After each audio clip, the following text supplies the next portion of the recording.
வரஹ்மத்துல்லாஹி வபரகாத்துஹு. அல்ஹம்துலில்லாஹ். கண்ணியத்திற்குரியவர்களே, தற்போது நாம் நின்று கொண்டிருக்கக்கூடிய இடம் பத்ர் மைதானத்திற்கு பக்கத்திலே அமைந்திருக்கக்கூடிய ஜபலுல் மலாயிகா என்று சொல்லக்கூடிய ஒரு மலையின் அருகிலே நாம் நின்று கொண்டிருக்கிறோம்.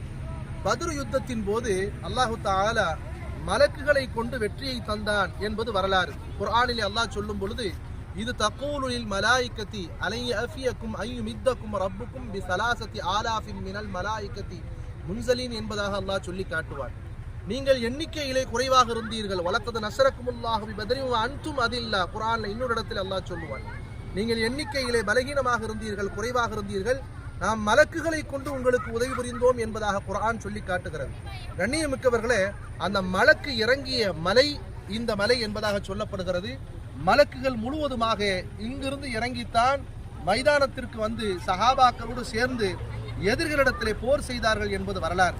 கண்ணியமிக்கவர்களே, இந்த மலைக்கு பெயர் ஜபலுல் மலாயிகா என்கிற மலை.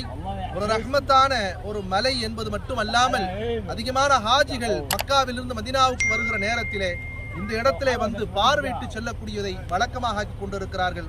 வல்ல ரஹ்மான் இங்கு வந்து பார்க்கக்கூடிய பாக்கியத்தை அல்லாஹ் நமக்கு நசீபாக்கி தருவானாக. பக்கத்தில் இருக்கக்கூடிய மஸ்ஜித் அரீஷ் என்று சொல்லக்கூடிய பள்ளியிலே தொழுது துஆ செய்யக்கூடிய பாக்கியத்தையும் அல்லாஹ் நமக்கு நசீபாக்கி தருவானாக. ஆமீன் யா ரப்பல் ஆலமீன். அஸ்ஸலாமு அலைக்கும் வரஹ்மத்துல்லாஹி வபரகாத்துஹு.